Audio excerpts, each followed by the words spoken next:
Hello guys, magandang hapon. So i-flex ko lang sa inyo ang kalamansi.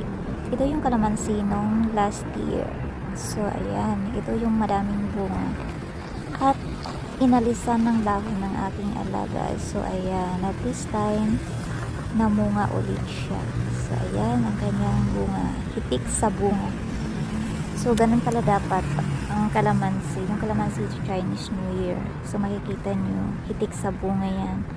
Then after a few months, nagsisipag-laglagan na yung mga bunga niya. So ayan, ang aking alaga, hindi niya hinayaang itapon yung puno ng kalamansi. Ayan, hinalisan niya ng dahon at ngayon, ayan, namunga na siya. So ayan, ito ang iba pang halaman dito sa aming bakuran. Ito ay tanim ng aking alaga. Alam nyo guys, ang alaga ko is 96 years old na siya, pero malakas pa siya.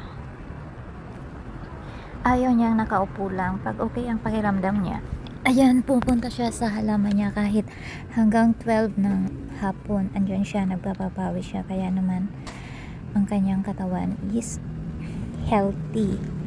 Alam nyo ba guys, ang aking alaga is 96 years old na, pero ang kanyang nararamdaman ay, ang kanyang sakit ay hypertension lang. So ayan, ang kanyang kidney, ang kanyang blood sugar is healthy.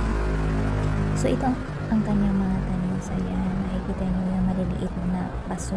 Yan, inaano nyo dyan yung mga maliliit na halaman.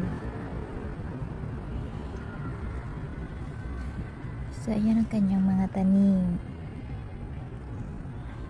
At the age of 96, yan, makatanim pa siya ng mga ganyan.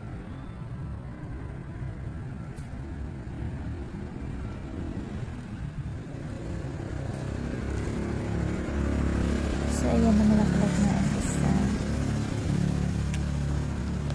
So that's it guys. So ayan ang ating video for today. So i-share ko lang ang tanim ng aking alaga.